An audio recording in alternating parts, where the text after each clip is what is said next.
दाढ़ी को बिगाड़ने का माना यह था कि जो आजकल डिजाइन बनवाते हैं, पता नहीं होता क्या ना है वो मुसीबत दा, क्या कहते हैं उसको, French cut, right, half cut, ये जो है इसका माना दाढ़ी का बिगाड़ना है, तो ये बहुत बड़ा जुल्म है, ये सुन्नत के साथ मजाक है। जैसे कोई बंदा कहे मैं रोजे से हूं और पानी भी पी रहा हूं, जी मैं रोजे से हूं, शरबत भी पी रहा हूं, मैं रोजे से हूं, फिर कोल्ड ड्रिंक भी पी रहा हूं, ये दीन के साथ मजाक है। ऐसे वो कह रहे हैं मैं मुसलमान भी और हुजूर की सुन्नत के मजाक बनाया हुआ है। इतना साहब कुत्ते बिल्ले बड़ा खड़ोते हैं, पता नहीं आम थे अंगूर थे, ये बने हुए हैं, ये चीजें गलत है, ये बिगाड़ना है, इस तरह काम ना करे। जो बनाने वाला है ये काम वो भी ना करे, और जो आदमी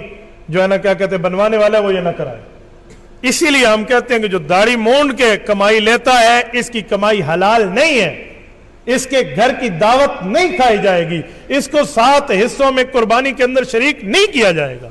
ये हलाल कमाई वाला नहीं है, इससे मस्जिद का चंदा नहीं लिया जाएगा, इसकी ज़कात इस माल की हम नहीं वसूल करेंगे, यह हराम कारोबार को साथ शरीक किए हुए हैं। यह है बिगाड़ने का मतलब कि जो आज ये कट्स बनाए हुए हैं इन्होंने।